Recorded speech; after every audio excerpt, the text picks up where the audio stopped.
Hi, it's Monday, it's 3 o'clock. Welcome to Together Unlocked, brought to you as always by Together 2012 CIC. We're a community interest company based in Newham, which was the main host borough for the London 2012 Paralympics. We're creating a cultural legacy for the Games, led by disabled artists and producing work for everybody to enjoy. I'm Ju Gosling, Artistic Director. With me in my East London studio, where we've been shielding since last March, is our chair, the artist Julie Newman. But first, as always, we will go to the other end of our long virtual wheeled sofa to the West Midlands for some introductions and some audio description.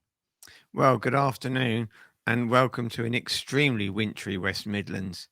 I was hoodwinked last week. And it's been snowing here ever since I got up this morning. So it's mighty cold. I think they're forecasting -7 for tonight. Anyway, so hello, I'm Robin Surgener. I am business director at Together 2012. I am huddled here in my Sutton Coldfield studio with Josh, who I'll introduce in a sec. I've got grey, silvery hair, no rim, black arm glasses, no jewellery except a wedding ring. In fact, never mention that. It's definitely there, Tracy. And I am wearing a nice, snuggly mid-blue hoodie, which says Nike SB on the front of it. So it's one of their collections, I'm sure, but it's really nice and snuggly and warm, and some black tracky trousers if you get a glimpse of my legs. I believe it's the skateboarding line of Nike stuff. That makes sense. That's what the SB stands for. Hi, I'm Josh. I'm also one of the hosts of Together Unlocked, and I am a PhD student.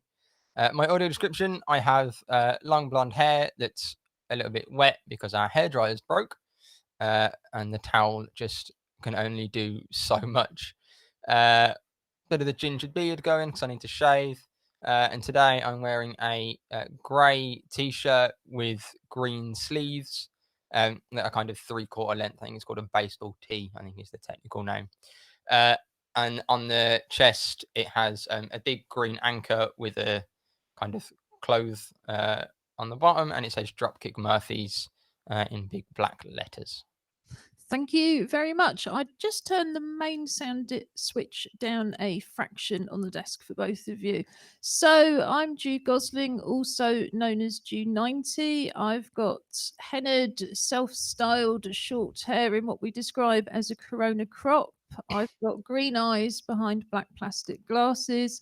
I've got pale olive skin, and today I am wearing a much loved, as in it was TK Maxx well over 20 years ago, zip up. What kind of green would you call this, Julie? We always have lime. Kawasaki. Lime Kawasaki zipped cardigan with a high collar, and I've got some rainbow bracelets on because it's LGBT plus History Month, and we'll be telling you more about that in a little while. Julie, who are you? What do you look like? I'm Julie Newman. I'm the chair of Together 2012.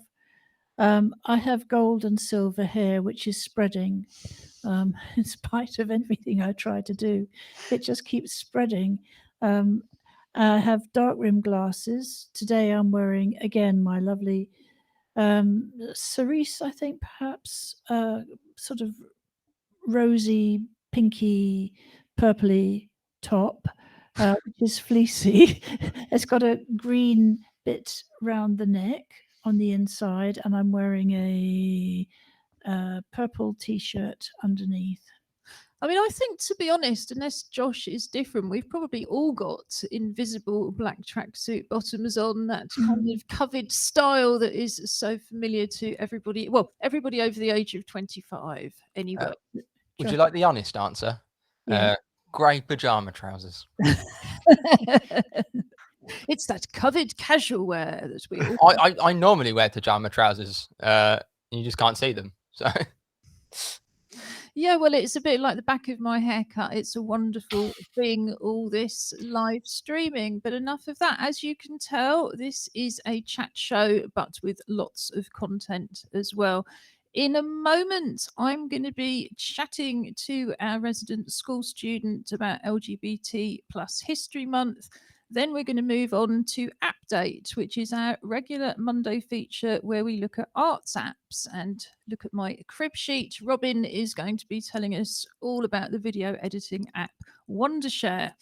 We're then going to move on, as usual, on a Monday. We've got a report coming from this morning's Photography and Filmmakers Club, and Julie's going to tell us a bit about Scruffy Puppets. Julie's also going to tell us about Annie Liebowitz as a famous lesbian photographer and a bit about her style. And we're also going to talk about snow photography with some pictures from the West Midlands. And Julie's going to talk a bit about white balance and how you adjust that to photograph snow on your phone. Before we finish, as always, on a Monday with Relax with Awa, where we just hop in to the last 5 minutes of Awa Jagne's Saturday YouTube Relax with Awa channel. So lots and lots coming up. But first, guys, on a Friday, we always recommend something for the weekend, things you can do at home, online or offline, usually for free. We haven't got time to talk about everything, but I'm very intrigued. Josh, you recommended to us the halftime concert from last night. Have you had a chance? Did you watch it in the middle of the night? Did you watch it on YouTube, or have you just read the reports so far? No, I watched it live. Dad wimped out and went to bed just before, or kind of at half time. So I watched it by myself on my laptop, but turned down because it was kind of 1:30 in the morning. So to not wake up Emily, who sleeps in the room next to me, it wasn't very loud. So I'm looking forward to watching it turned up. I mean, I think the sound was a little bit off at the start, but again, it might just be because I had my computer turned really down. But the actual presentation of this show was really cool. They had it was an artist called The Weeknd, who's a kind of R&B artist. Had called a couple of different things. It was a big kind of neon city, but then the end of it had a whole kind of troupe of dancers in kind of red jackets, white head masks, I guess, and then kind of little, I guess, tea lights or kind of torches, but like built into gloves, but like filling the whole field, doing a whole choreographed dance. It was really cool. So I'm looking forward to watching it later, loud, and seeing if it's just as enjoyable when you can hear it and not just kind of half hear it and watch it. And just to say, there was, I mean, because they have a couple of things at the beginning and usually before the national anthem as well. And they had a female rock blues guitarist doing solo song singing and playing the electric guitar. Yeah, called H.E.R. Not heard of her, so I'm going to go and find more about her, as in how it was written. But I mean, she was phenomenal, and it's not something we see enough of, female lead guitar players. Well, I can certainly say that. I mean, I was looking earlier. I think we have a highlights and links page. If you go to our website, www.together2012.org.uk, all of the photos, videos, and links to things we've discussed will be up there by about 5 o'clock. And we will put a link in. I believe, is it YouTube that the replay will be available on, Josh? Or is yes, it will be on. There'll be probably millions of copies on YouTube. I don't know if the official one is up yet. If it is, I will send it after the show. But if not, as soon as that kind of comes up, or maybe iPlayer, do it. because it was on the BBC. Yeah, I don't get Josh know. to do some research, and audience, we will get it up there by 5 o'clock for you to enjoy. I just saw one photo on the CNN News app this morning, but where the dancers had incorporated the masks with the bandages. And instead of it being about COVID, it was very much apparently about the way celebrities use some plastic surgery. And it was supposed to be a comment on the use of plastic surgery, which I thought was actually really interesting, because it's not often that you see these days people with their faces covered and they're not talking about infection. But it all just looked, as you promised us on Friday, very spectacular. Does kind of explain why you're still in your pajamas, and how extraordinary that Robin didn't stay up in the middle of the night to watch it. What do you think, Julie? I can imagine. I had to get up at 7:30. Exactly. It's not just that we're middle-aged. But, moving on in terms of being middle-aged, this month we will be talking about LGBT plus History Month, which, as we've already discussed last week, is aimed at everybody, but is particularly aimed at school students and rectifying all of the gaps in the curriculum. So, as we have a resident school student over the weekend, having dragged them away from their studies, we started to chat about LGBT History Month, what it meant, and what the issues were. So I'm just going to play the first 10 minutes of that, and we're going to come back to things later. But it's a conversation that I often find with adults as well, comes up too late, really. It's the kind of question that it's really good to ask right at the beginning, which in this case is pretty much, what does LGBTQI plus actually stand for? So with the help of our school student, we're about to find out. So, as viewers from last week will know, we are celebrating LGBT plus History Month all month. History Month is first and foremost aimed at school students and educators. So I'm delighted to say that we have our resident school student with us today to ask some questions on your behalf. So welcome. Would you like to introduce yourself and give us a bit of audio description? Hi, I'm Patton. I'm wearing a black hoodie with some kind of scrambled up letters on the front in multicolours, things like blue and yellow, and together it says Cave Town on. Excellent. So what's your first question for us, Patton? So LGBT, what does that stand for? I'm glad you asked that, because lots of people don't know but don't want to ask, which I think is the other advantage of taking this all back to schools level.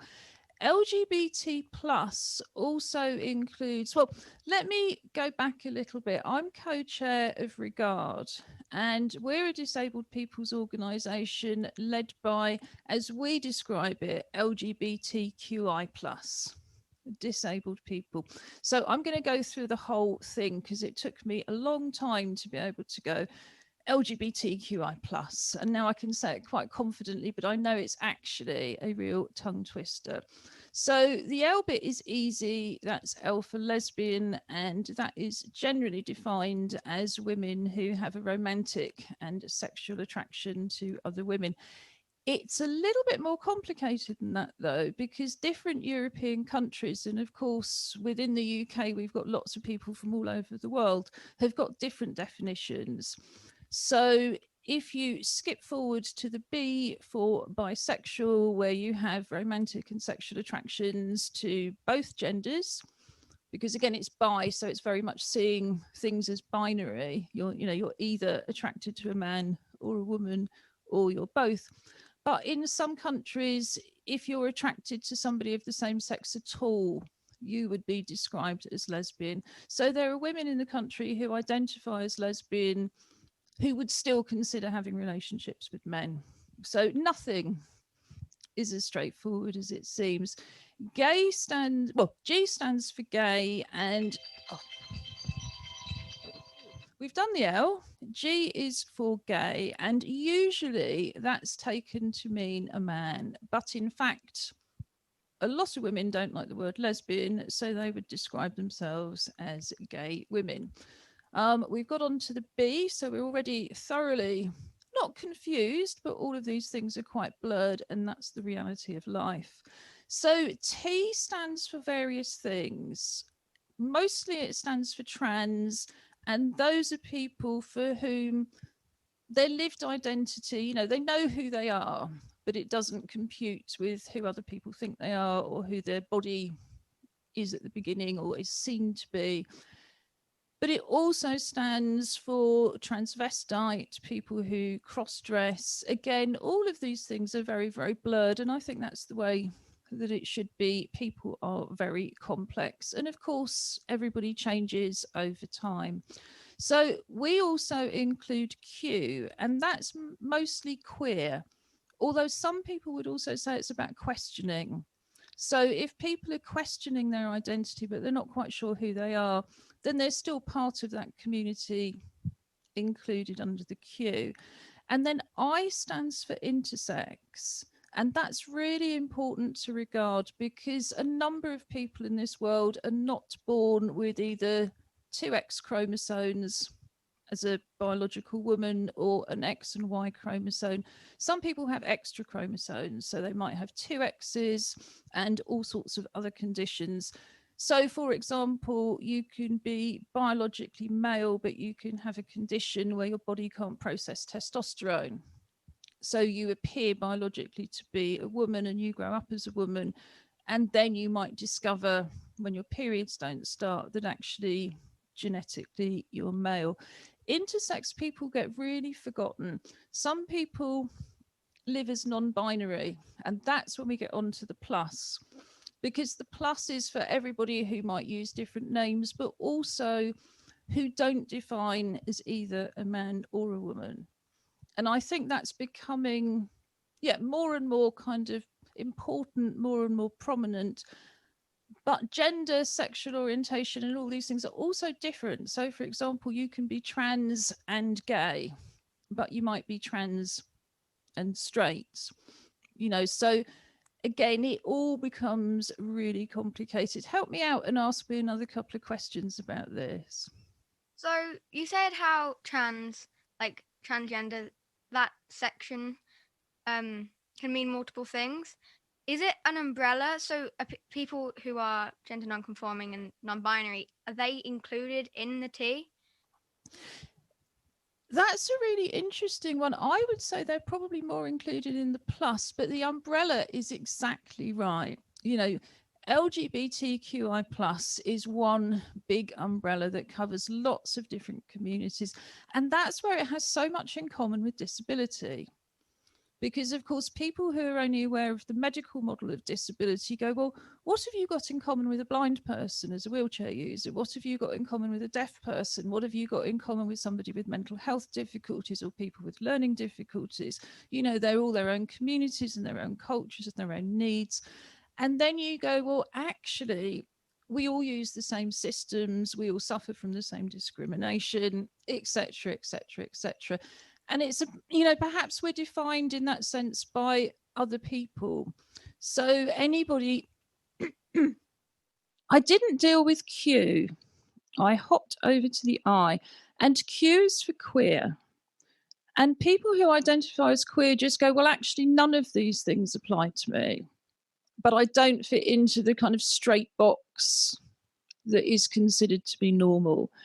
And that's about the umbrella, really. The people who discriminate against you don't care. They don't care if you see yourselves as lesbian, gay, bisexual, non-binary, transgender. They just see you as somebody that isn't like them, that isn't straight. And I think so the queer and the plus, and particularly the plus, cover a whole kind of range of other issues. But I think it's interesting because I think all these people are tiny minorities who get far too much publicity, but there is at the moment a kind of people saying, well, actually, trans men are just non-gender conforming lesbians, and that is just completely untrue. Gender identity and sexual orientation are completely different. I would always identify as non-gender conforming because I don't feel comfortable in dresses and skirts and lots of makeup or having my hair all very, very girly. But I'm very clear I'm a woman. I've never thought I was a boy. I've never wanted to be a boy. I've never thought I wasn't a woman. Now, my generation, because I'm 58, so we're sort of the baby boomer generation, probably what we mean by women is different to somebody of your age, because again, as 80s feminists, it was very much we're all people. You know, what really matters is we're human beings and we're all equal, and we shouldn't be discriminated against, and we shouldn't be seen as lesser. I mean, when I was growing up in the 60s, it was believed that girls couldn't do maths as well as boys. And now, of course, they beat them all the time. So now apparently girls can just do exams better than boys. You know, but it was very much about equality, and it was about saying, well, who we are as women is the way people treat us differently, which again, you know, so being a woman is about how you're perceived, perhaps more by other people. That isn't necessarily the case now. I mean, I wonder now, if I was a teenager, would I think of myself as gender non-conforming, or would I think of myself as non-binary? But at 58, I just don't feel masculine at all. I just want male privilege. You know, I want the right to have a comfortable hairstyle, comfortable clothes, comfortable shoes, earn as much as everybody else, and be treated with the same respect, whether I'm disabled, female, or not. But I do think things are changing. What do you think? Yeah, like the way people like around my age perceive things like gender was probably going to be different from people like your age and different generations, because we were just brought up differently, and the things we were taught and the way things are shown in media is going to be different. So, so thank you very much for that pattern. And like I say, we'll come back to that again next week. What did you think of, as a sort of a feminist in your 70s, but also a 70s feminist? I think there were words of wisdom from Patton. I think there was a lot of words of wisdom there. I would possibly disagree slightly with your definition of feminists in the 80s, but that doesn't matter. Well, I think there were all sorts, weren't there? Well, fortunately, lockdown being kind of something which appears not to have an end, there's lots of opportunities for everybody to discuss these things on camera and off. But now we're going to move on to AppDate. Robin, do you want to talk to us about this app called, she looks at her crib sheet, Wondershare? Robin's muted. Oh, hang on a sec. For some reason, your mute hadn't... That's entirely my fault. I do apologise. I double muted it. Sorry. Yes. So I was saying that in our kind of ongoing search for new apps that would be interesting to the show. I mean, I could point you to loads of apps on how to calculate tax properly or whatever, but no, not going to. All of those, and then found myself an accountant. So I was looking through, and some of you will know I kind of put together my first film for the film festival the end of last year, with a lot of help from Josh as my producer, editor, filmmaker, and I kind of only did the content and appeared in the pictures, really. But historically I never got to grips with the bigger pieces of software, and I thought, well, what can I find? So I went onto the App Store and looked for film editing, and I came across an app which is, the full name of it is Wondershare Filmora, and when you open it, I mean, you download it, and at its front end it is free, so you can use it as a free app within your own computer. If you want to export it and do things outside of it, then it starts to cost a bit of money, but not a lot. I mean, I think it's like £4 a month. So actually, for a piece of film editing software, is peanuts, really. So it opens, and it does look a bit like an iMovie or a Final Cut window would look like, but just very much more immediate. The buttons are there, and then you press a button and it does what it wants you to do. I don't know, are you going to show the film that I threw together? Yeah. Do you want me to put that on now? Yes, please. And does it have sound? There is sound, yeah. Ooh.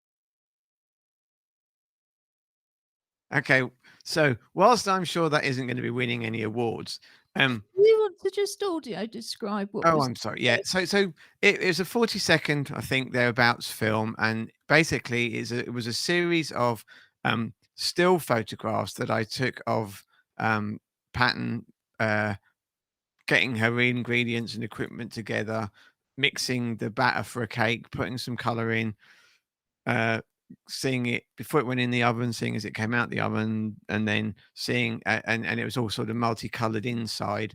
So we saw it then with icing and chocolate buttons on the top, and now I'm feeling hungry.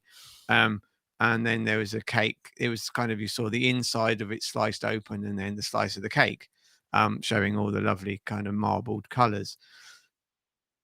But literally, I just picked up a host of photos from the photo library, dragged them in, and then just put them in the order that I wanted them in a straight timeline across the bottom of the screen. And then all of those sort of emoji type transition things were just there, so you just put them where you wanted them. Do you want to just describe those a little bit as well? And it remind us what we saw, because there was quite a lot to see in that 40 seconds. Yeah, I mean, probably Josh just said, like someone who's just found it's a new toy. You threw in everything you could find, but there was words. So there was like power. There was You had wow. wow, as words, kind of very cartoony, with like an exploding kind of cloudy thing.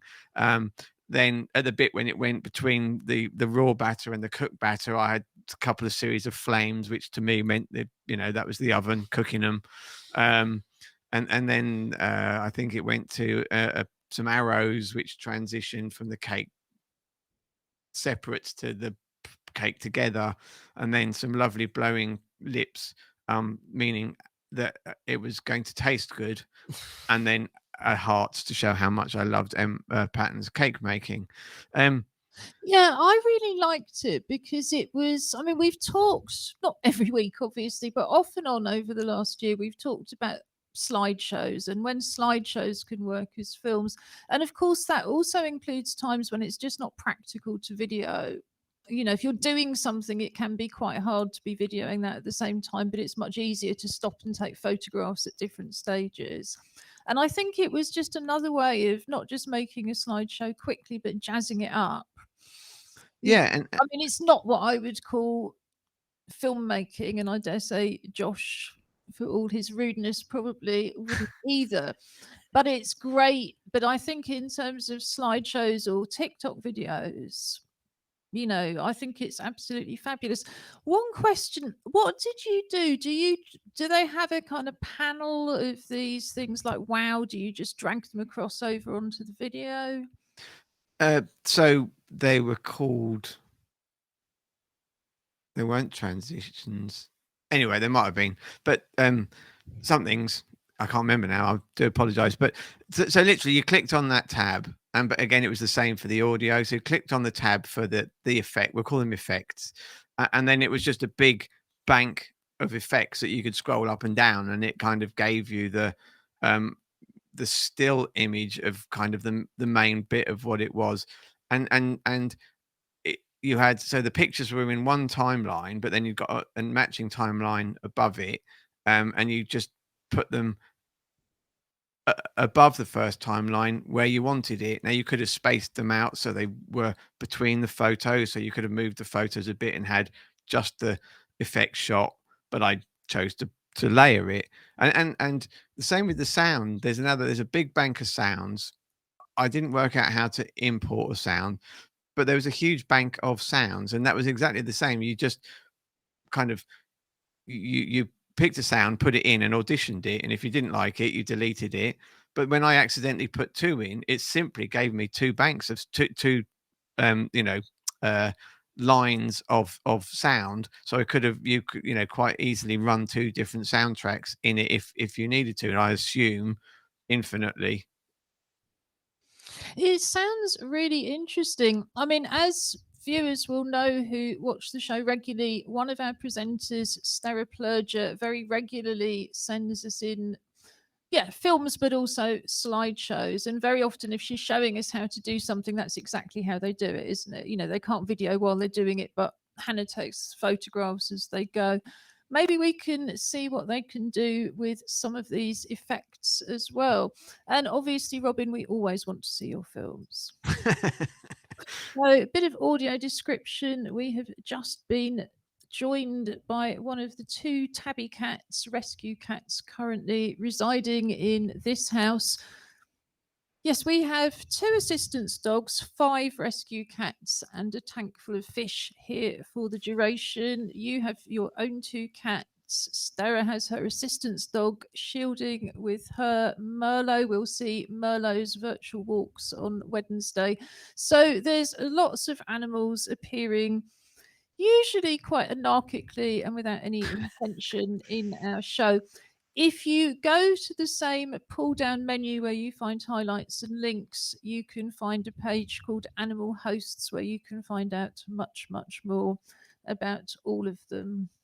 This is a very tiny cat, but she has concrete paws, as Julie always says. So when she leaps, even though you'd think it didn't kind of have much impact, it probably does.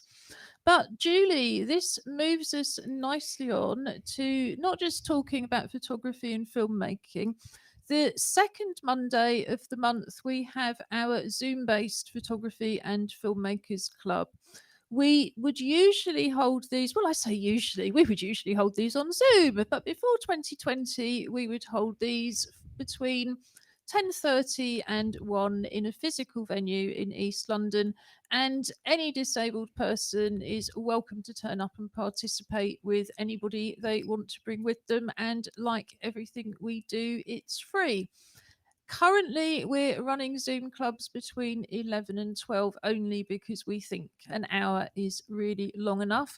But on the second Monday, like I say, is Photographers and Filmmakers Club, led as always by our chair, Julie Newman. So, how did it go this morning, Julie? Well, we had a wonderful time with Hazel Brill, who actually led a workshop for us. And she's a very talented artist. She's one of our staff, but she is a puppeteer. She's intrigued by puppets.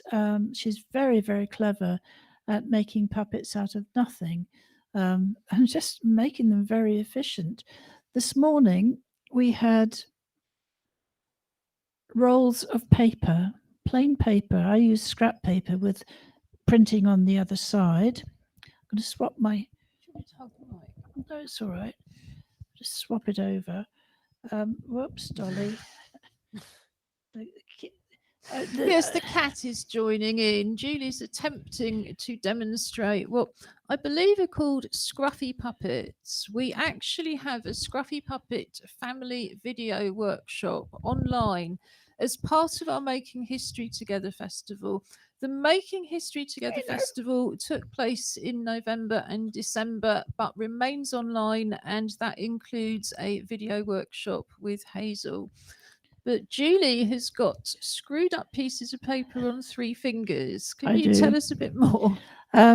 This finger here is a foot, so it's bent back. I didn't have any sellotape to hand, so I did it by twisting the paper, which is why it looks a bit more scribbled than everybody else's.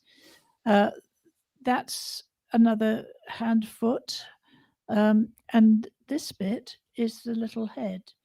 It's got a little bit squash, but it's saying, "Hello, Dolly. Hello. Can I give you a little brush?" And everybody took part. It was just wonderful. I'm going to get rid of the little creature. So it's basically kind of live puppets on Zoom films. It was how to roll up the pieces of paper, cut them, bend them, and I used felt tips. No, I didn't. I used Sharpies to create sort of eyes and paws and claws and things. In the event, the big black cat Leonardo was alongside me, and he was somewhat surprised by the whole thing. But somebody at Pisa made a lovely giraffe, which was wonderful. And then she did a wonderful thing where she used her hand to be a tree, so that the giraffe came and ate out of the tree.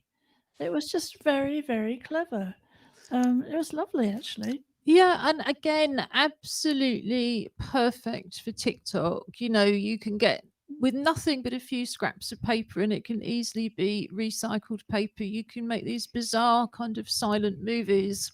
And indeed, I think a perfect one for Wondershare, because you've only got to add in a few little kind of bits, well, effects, as Robin's decided to call them. Yeah, you've only got to add in a few effects, and the sky's the limit. So we'll put that direct link in to Hazel's family workshop. I know it's slightly different, but it's the same principles, isn't it? As well as the link into Wondershare. And Julie, again on the subject of LGBT plus History Month, it's not a well, I don't think she's a disabled photographer, but you wanted to talk to us about Annie Liebowitz. So I'm just going to put her image up on the screen for a minute. Annie Liebowitz was born in 1949, so she's a couple of years younger than me. She's a renowned international photographer. And what's notable is that she has been out as a lesbian for practically all of her working life. She's had wonderful jobs. She's worked with Vogue. She still works with Vogue, I believe. She's worked with Rolling Stone, so she's done a load of musicians' photographs and portraits, real portraits. She's worked with my mind's gone blank. Well, she's certainly worked with a huge number of people, and her partner is Susan Sontag, who's written so much about photography, hasn't she? She has. There's actually a documentary film about. It's called Finding Susan Sontag, which is lovely.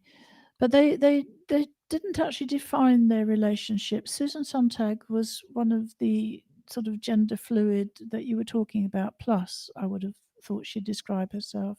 Eventually, I mean, I think again, it's all about time and people's understanding. I'm just going to take the picture of her off and put it just 3 in turn of some of her thousands of famous images up. So this, if I can get it onto solo, is actually an album cover she did for Joan Armour Trading right back in the early days. Joan looks so young, doesn't she? She was so young, actually. She started very early. Annie Leibowitz's portraits. I was just going to audio describe it. So there's a very young Joan Armour Trading, sort of leaning back on a corduroy sofa with her hands behind her head and her legs kind of crossed. She's got white shirt, black trousers, baseball boots, and a couple of comics on the sofa. It's it's the album To the Limit. Her portraits, I'm talking about Annie Leibovitz, her portraits are noted for being sometimes quite shocking, quite colourful, certainly distinctive.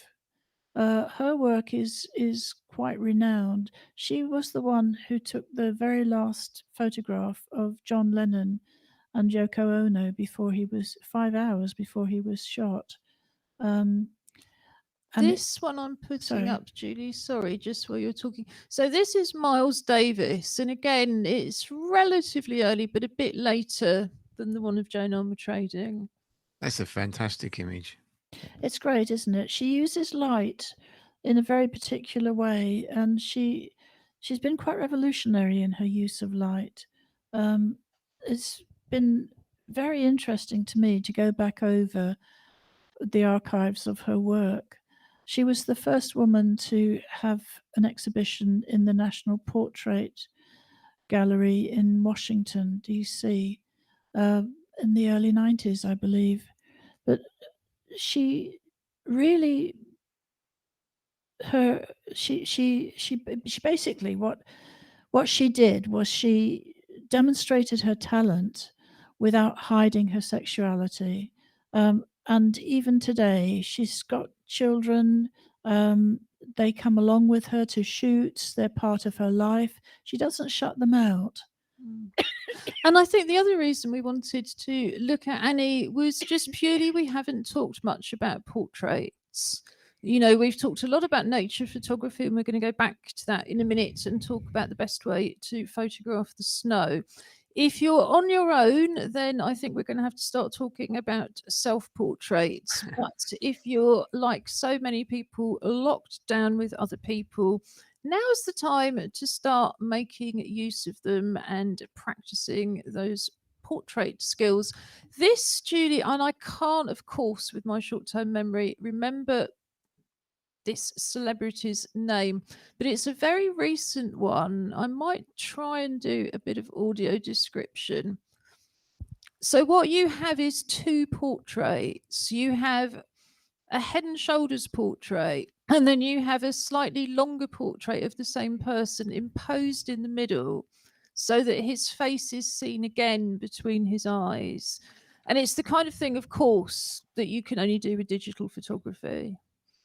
Comments, anybody? I mean, it's a really cool image, actually, and I actually really like the way.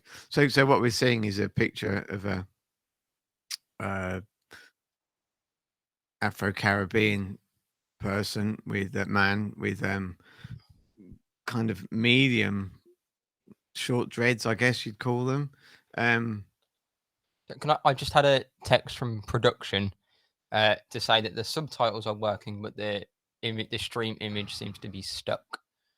So, oh dear, oh dear, oh dear. Well, we can only apologise for that. We know that our provider BeLive has started having some production problems again last week. And like I say, I don't think at our end, because we're not actually sending the stream out from our own server, there's a great deal we can do apart from apologise and say, if these images aren't up on the highlights and links page, that will be for copyright reasons. There will be a link there to these images instead. Annie Liebowitz has published many books, but there's a lot of her images are available on the website. And I think she's just taken so many portraits over so long a time of so many people's heroes. So that's the other thing about looking at these particular portraits. You'll see lots of people that you know and love, and very possibly haven't seen the photos before. There's a film called Making Annie Liebowitz, isn't there? Yes, I believe there is. And is it available for free, do you think? Yes, it's on the YouTube. You can watch it for free on YouTube. Brilliant. So we'll put all of those Annie Liebowitz links into highlights and links in a little bit. And I'm going to take that off. And moving on to something a bit more prosaic, I believe this is, let me put this one on first. I believe this is your house in the snow. Yes. So this is a picture. If you remember last week, I was talking about how the effect that the sun brings and lifts the light up. So this is looking out of our kitchen doors, actually to the trees in the next garden. So it's shadow at the bottom, but then as soon as the natural light hits the snow on the trees, the beautifully deep blue sky. I mean, it's just really, really stark. And you've got conifers on one side with the snow, and then on the other side are what certainly because of the light look like silver bark deciduous trees. So it's really a kind of a really effective set of contrasts within the picture. And let me just pop another one up and you can tell us about that. Okay, so this is a bit further panned round out of our doors. And this is looking down into our garden. This was, as you can see, that there's the natural light here is really, really grey. I think it probably literally just stopped snowing 5 minutes before this photograph was taken. And it's just I mean, but it's I think that snow photographs is just so interesting because there are so many different things that you can represent within them. So the first photograph for me was actually all about the light and the contrasts, whereas this picture is about what my garden looks like in the snow. And I think you sent me another couple of pictures which seem to have just evaporated from the server, but they were other variations on the theme, weren't they? Pictures Yeah. taken in the garden this weekend. Julie, you were talking to me earlier about how you set things like white balance, because sometimes if you take pictures in the snow, everything can just become really overexposed.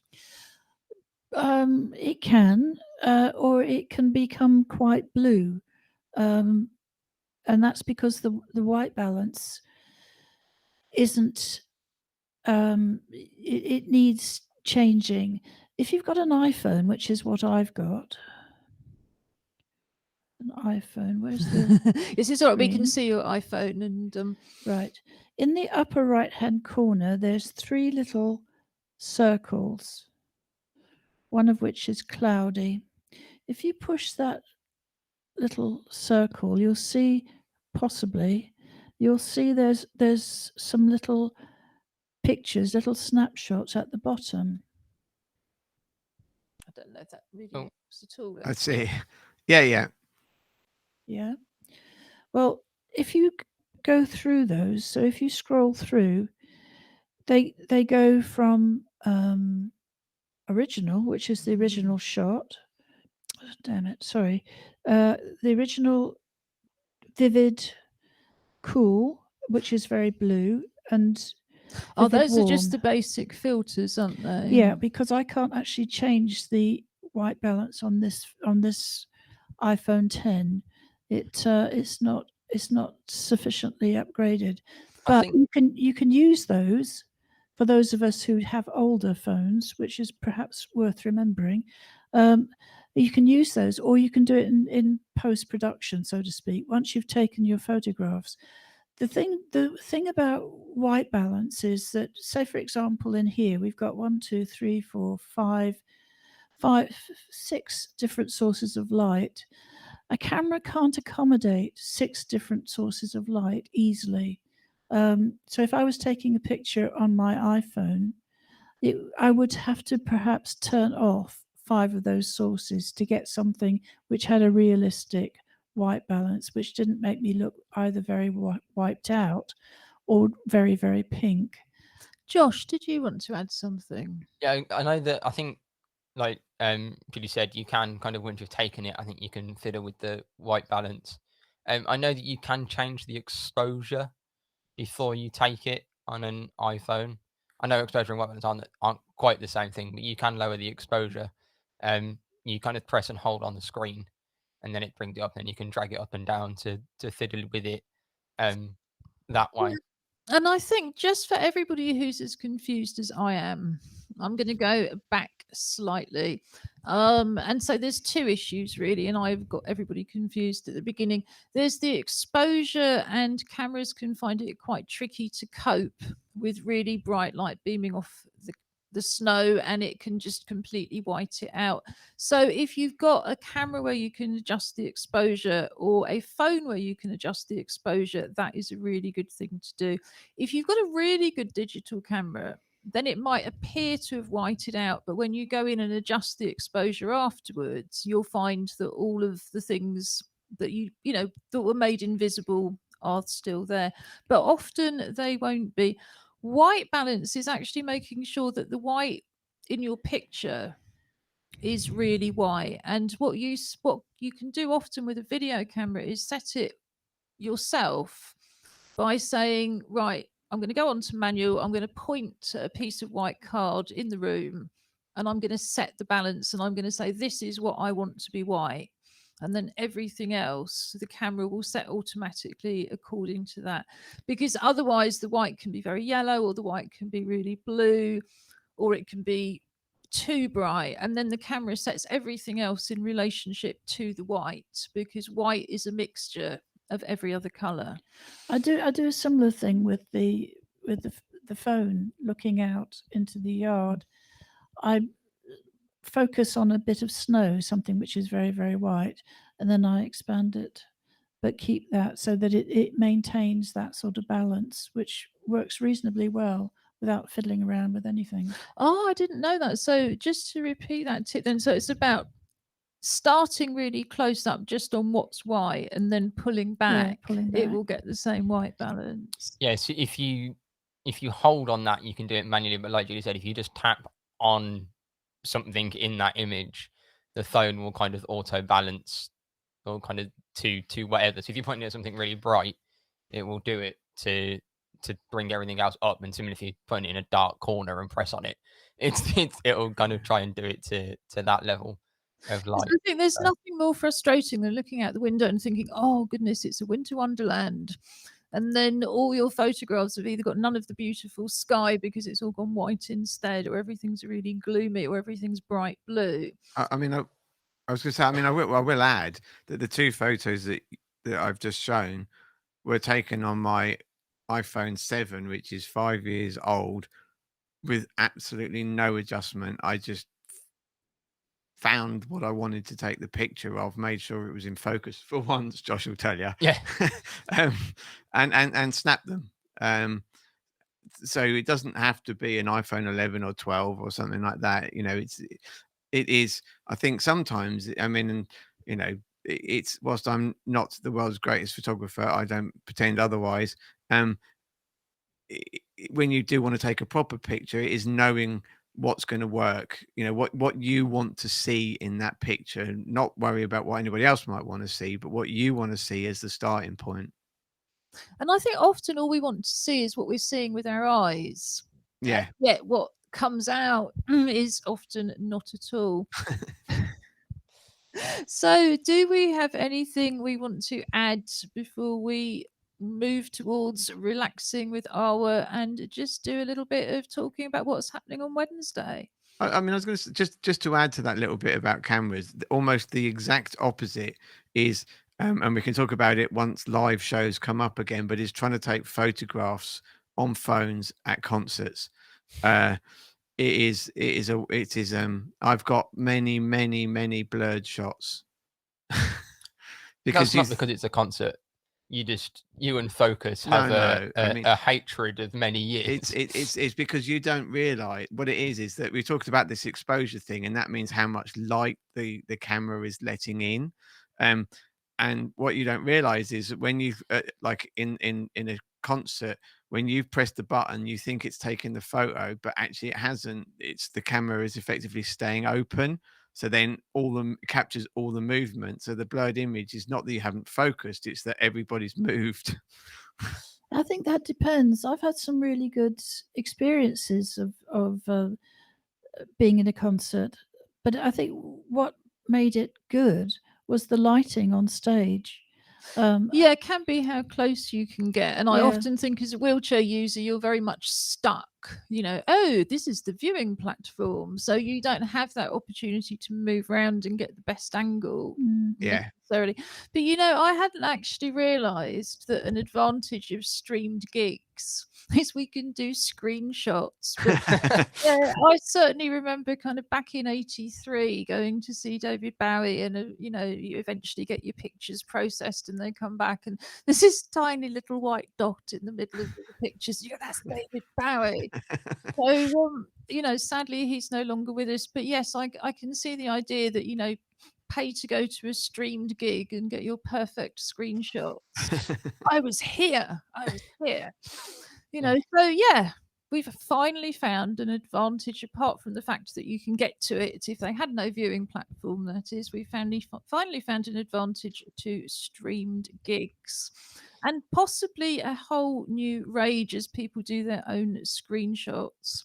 Because so often with these things, unless you're doing a screen recording, it's not like you can pause them and go through them afterwards. But fortunately, we're coming to an end because we're beginning to ramble. We do self-monitor. It doesn't help much, but we do self-monitor. But on Wednesday, as always, we have a whole range of things for you. We have the Clockwork Paralympics to see which of our teddy bears taking part in the virtual bear hunt is going to win a medal this week. Last week, there was a draw and they both got one. But nobody was very happy about that, particularly not the West Midlands. We were very happy. We thought it was great. We've also got Josh's reports on the theatre of sports, the art of gaming, and last but by no means least, we have lots and lots of poetry from the Pop-Up Poetry Club. If you'd like to join in and send us a poem for Wednesday, what was this week's theme, Julie? Is it Dance and Dancing? Yes, but the poetry club's cancelled this week, I'm afraid. Oh, so well, that doesn't stop you joining in Doesn't from at home. all. In fact, we really encourage you. Yes, we should be back with our phone-based poetry club next Wednesday morning. If you're interested in finding out more about that, have a look at our club's details on our website www.together2012.org.uk. But now I'm going to say goodbye from East London. Goodbye from West Midlands. Julie, Josh, do you want to add your goodbyes? Goodbye. Bye-bye. And we'll look forward to seeing you all on Wednesday. So this is Relax with Awa. So, first of all, we are today a deeper in and out. In and out. Now, imagine that it's the first day out of the lockdown and you decided where to go and who you want to meet. First, it's the first day out of lockdown. So, who are you going to meet?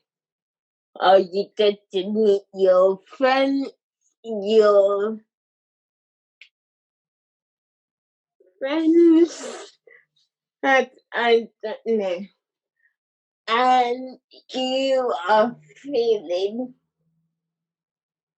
a bit nervous because you haven't seen anyone since the lockdown has started.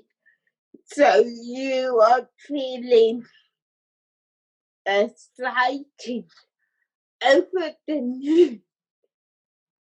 And you meet wherever you want. You can meet wherever you want. Or you can take them to your own world inside your head. Wherever you take them, you feel really happy. And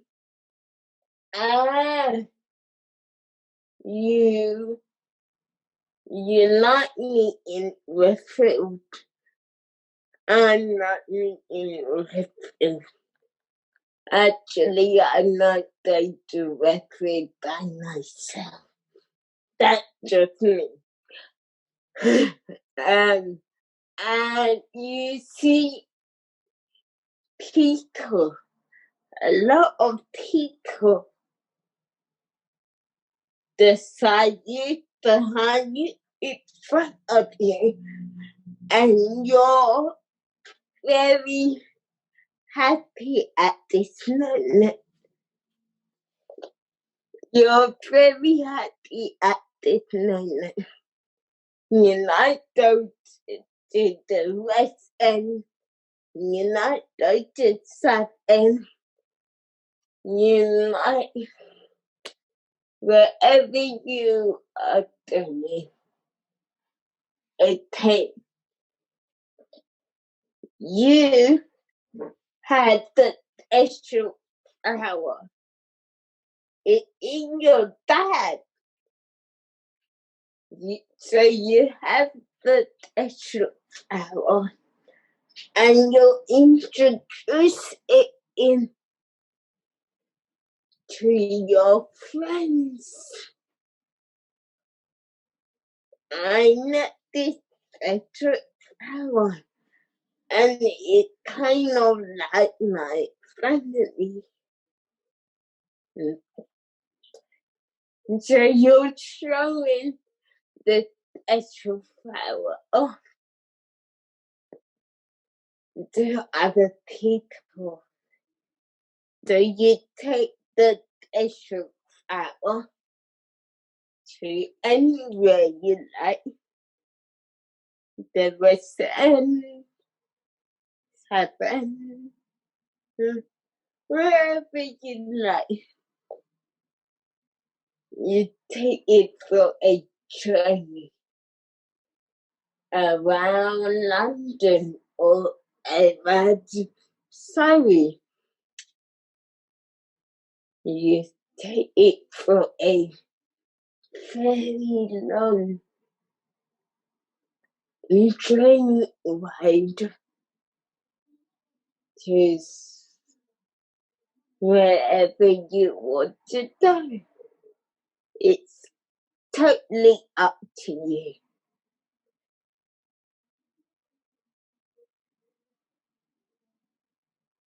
Now, it's a very first day outside, and you want to go everywhere you can think of. You can go everywhere, anywhere you want. So you take the Dutch power. And you are really, really happy. You know, it's the first day outside of the lockdown. The lockdown is completely over. No lockdown. Everyone take a deep breath in and out.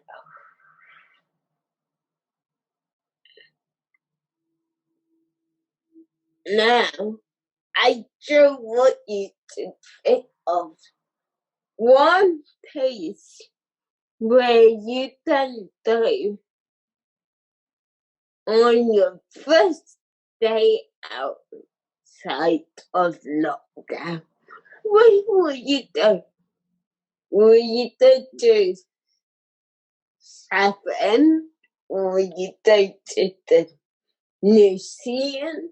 Will you go to, I don't know, Redfield? Just think of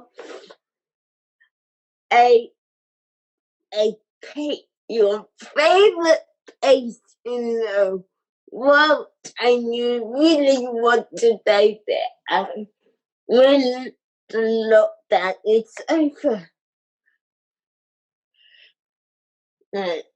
Take a final deep breath in